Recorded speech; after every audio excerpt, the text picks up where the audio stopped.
नमस्कार दोस्तों, मेरा नाम है वरद विजय चव्हाण और मैं आप सभी का मेरे YouTube चैनल में स्वागत कर रहा हूं। दोस्तों, finally Naga warriors the battle of Gokul इसका वॉल्यूम 2 पढ़ के हो चुका है।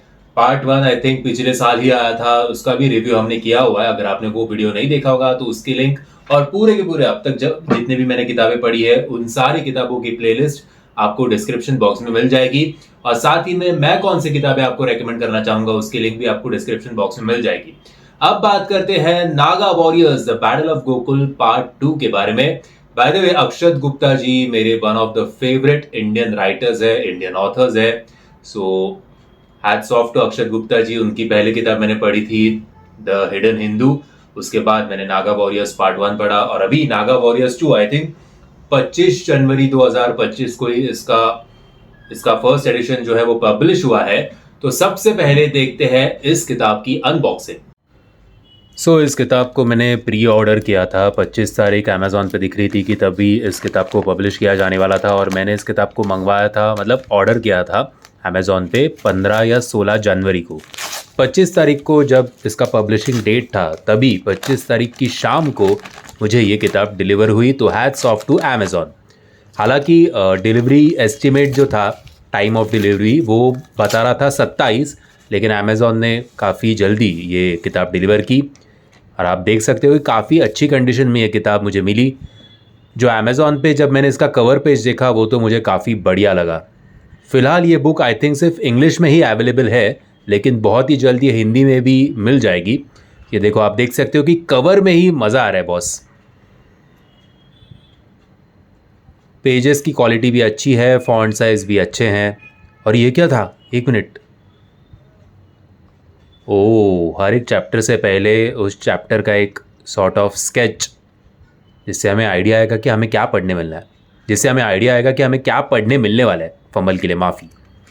और इसमें आपको पार्ट 1 का रिकैप भी मिलेगा और रिकैप के साथ साथ पार्ट 2 के स्टार्टिंग के लिए एक लिंक भी मिलेगी। अब देखते हैं अमेज़ॉन पे इस किताब की प्रोडक्ट डिटेल्स।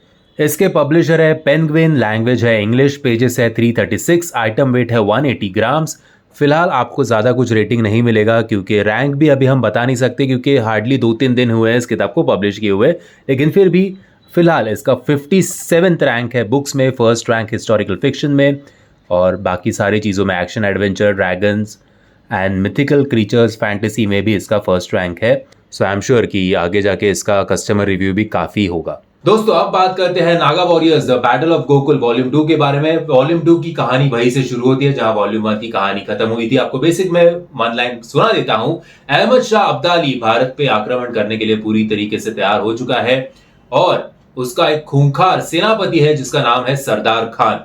इन लोगों का काम इतना ही है कि उनके रास्ते में जो जो भी राज्य आएंगे उस पर अटैक करो, उसके बच्चों को कन्वर्ट करो, उनकी औरतों पे ब्रूटली रेप करके उनसे बच्चे पैदा करो और अपनी आर्मी की संख्या बढ़ाओ और उस गांव के मर्दों को बुरी तरीके से मारो, जिस प्रकार से वर्णन किया है कि पार्ट 1 और पार्ट 2 में भी किस प्रकार से मर्दों को मारा जाता था और एक एग्जाम्पल के तौर पे सेट किया जाता था कि हमसे अगर भिड़ोगे तो यही तुम्हारा भी अंजाम होगा। ऐसे कर करके सरदार खान की नजर पड़ती है गोकुल पे। हालांकि बीच में एक दो राज्य भी है, हरिपुर और विजय घर, आई थिंक, अगर थोड़ा विजय घर के नाम में कुछ कंफ्यूजन हुआ होगा, याद नहीं आ रहा मेरे को एग्जैक्टली, वो वॉल्यूम 1 में था।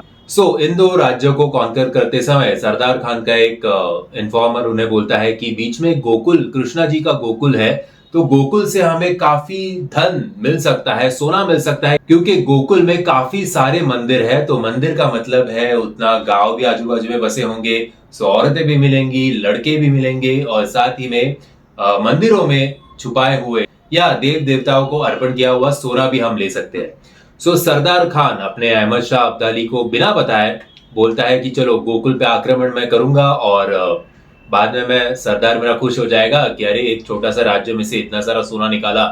तो इसलिए वो गोकुल पे आक्रमण करने के लिए रेडी होता है। उसे लगता है कि क्या ये तो एक प्रहर का काम है, 3-4 घंटे में इसको मैं आराम से निपटा दूंगा।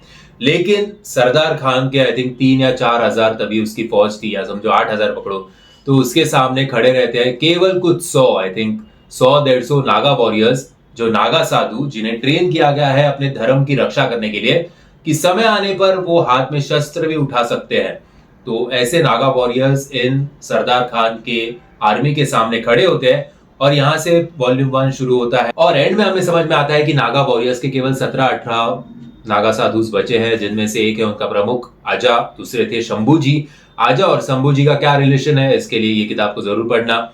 और साथ ही में कुछ साध्वीज भी जो नॉर्मली पूरे युद्ध के दौरान घायलों के मेडिकल ट्रीटमेंट करती थी, लेकिन जब समय आया तब वो भी मैदान में युद्ध करने के लिए उतर पड़ी मां काली के रूप में।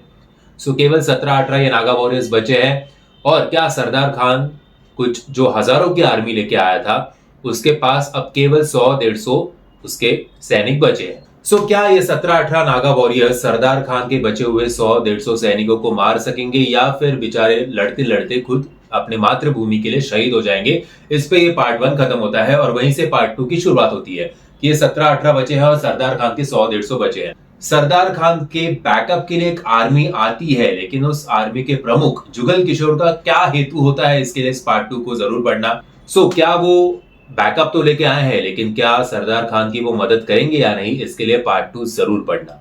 वॉल्यूम 2 के चैप्टर 1 में ही जो वॉल्यूम 1 के नायक और खलनायक थे, हमें समझ में आता है कि वो अब युद्ध करते करते हमारे बीच नहीं रहे, लेकिन उसके बाद कौन नया नायक उभर कर आएगा, कौन नया खलनायक उभर कर आएगा, इसके लिए हमें इस किताब को वॉल्यूम 2 को पढ़ना बहुत जरूरी है। खलनायक तो हमें पता ही है कि जब अहमद शाह अब्दाली को समझ में आता है कि उसका सेनापति मारा गया है और वो भी कुछ 100-150 लोगों ने इतने हजार के फौज को खत्म कर दिया, तो Ahmad Shah Abdali east west north south हर जगह से अपना फोर्स लाता है गोकुल में और तकरीबन 30,000 सैनिक गोकुल पे आक्रमण करने के लिए आ रहे हैं। सो ये खबर जो कुछ 3-4 बचे हुए नागा वॉरियर्स है उन्हें जब मिलती है, तब उसके बाद वो क्या करेंगे, क्या कदम उठाएंगे, कैसे फेस करेंगे 30,000 सैनिकों को, ये जानने के लिए वॉल्यूम 2 जरूर पढ़ना। वॉल्यूम 2 में हमें विष्णु जी के 10 अवतारों के बारे में हमने काफी सारे किताबों में पढ़ा था, जैसे कि कल की मैंने पढ़ी थी उसमें, और इस किताब में हमें शिव जी के 19 अवतारों के बारे में पढ़ने को मिलता है। और ना केवल उतना ही, लेकिन 19 में से 5 अवतार हमें इस किताब में कैमियो करते हुए भी नजर आते हैं। साथ ही में हमारे भारत के जो वॉरियर्स थे, जो ब्रिटिशर्स से हो या मुगल्स से हो, इनसे लड़ते लड़ते शहीद हो गए अपने मातृभूमि के लिए, और किसी भी प्रकार की कोई मन में गिल्ट नहीं थी, ना ही कुछ एक्सपेक्टेशन था कि मैं अगर ये करूंगा या करूंगी तो मुझे सामने से वो मिलना चाहिए। इन सब योद्धाओं के बारे में भी जिक्र हमें इस किताब में मिलता है, जैसे कि रानी लक्ष्मीबाई अहिल्या होलकर और हमारी मुगल मर्दिनी तारा रानी मां साहेब, इनके बारे में भी हमें जानकारी और काफी सारे स्त्री योद्धाओं की जानकारी हमें इस किताब में मिलती है। लेकिन मुझे कभी कभी ऐसे लगा कि कुछ कहानी भटक रही है जो मेन वॉर था उसके ऊपर से, बट फिर भी एक इंफॉर्मेशन हमें मिल जाती है, कुछ कुछ हमें याद होता है तो रिफ्रेश भी हो जाता है। तो उसके लिए हैट्स ऑफ टू अक्षत जी। इसमें जो सबसे सुपर चैप्टर लगा था मुझे वो था शक्ति सेना का। शक्ति सेना की जो प्रमुख थी, जो क्वीन थी, उसकी क्वीन की मैं आपको डिटेल जानकारी नहीं दूंगा क्योंकि उसकी लिंक भी है पार्ट 1 के प्रमुख से।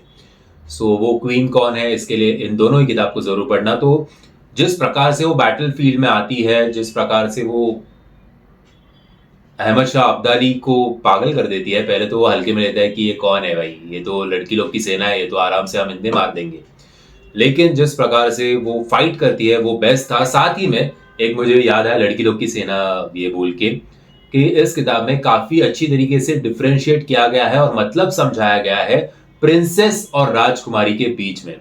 सो वो भी मुझे काफी इंटरेस्टिंग लगा। और नागा वॉरियर्स के, नागा साधुओं के अलग अलग ना केवल मंत्र तंत्र, लेकिन नागा वॉरियर्स और किन किन चीजों में उनकी मास्टरी है, इसके बारे में भी हमें इस किताब में पढ़ने को मिलता है। जैसे कि फॉर एग्जांपल वो युद्ध करते समय सामने वाले शत्रु को हिप्नोटाइज कर सकते हैं और उन्हें पलटा सकते हैं अपने ही मित्रों के खिलाफ। और एक प्रकार के नागा वॉरियर्स यानी कि जो प्राणियों के साथ या पक्षियों के साथ बात कर सकते हैं, उन्हें भी वो गाइड कर सकते हैं कि वॉर में ऐसे ऐसे स्ट्रैटेजीज बनाओ। तीसरे प्रकार के नागा वॉरियर्स जो हमारे पेड़ पौधों से बात कर सकते हैं और पेड़ पौधे भी किस प्रकार से इस युद्ध में शामिल होते हैं। ना केवल उतना ही, एक नागा वॉरियर्स की उनका एक एक्सपर्टीज जिसे हम कह सकते हैं कि वो सामने वाले के परछाई को कंट्रोल कर सकते हैं। अब वो परछाई को कंट्रोल के क्या करते हैं, इसके बारे में इस किताब को जरूर पढ़ना। काल ध्वज नाम का एक कैरेक्टर हमें इस किताब के एंड में मिलता है, उसकी वजह से मजा आया था, बट वो थोड़ा प्रेडिक्टेबल हो जाता है। सो कुछ सरप्राइज पैकेज नहीं था, बट उसके कैरेक्टर का वर्णन भी काफी अच्छी तरीके से हमें इस किताब में पढ़ने को मिलता है। सो आई थिंक अगर आप 4-5 घंटे दिन के निकालोगे तो आप आराम से इस किताब को 2 दिन में कंप्लीट कर सकते हो। मैं तो आपको बोलूंगा कि मस्ट रीड किताब है। आपको हमारे नागा साधुओं के बारे में, हमारे हिंदू संस्कृति के बारे में, अलग अलग योद्धाओं के बारे में काफी सारी जानकारी इस किताब के थ्रू मिल सकती है। सो फिक्शन के साथ साथ थोड़ा आपके ज्ञान में भी रोशनी इस किताब के जरिए, दोनों ही किताबों के जरिए आपको मिलेगी। दोस्तों, अगर आपने इस किताब को पढ़ा है और अगर आप मेरे ओपिनियन से एग्री करते हो या डिसएग्री करते हो, कमेंट्स के माध्यम से बताना। और अगर आपको ये वीडियो पसंद आएगा तो याद से वीडियो को लाइक, शेयर और चैनल को सब्सक्राइब करना मत भूलना। जय हिंद, जय महाराष्ट्र।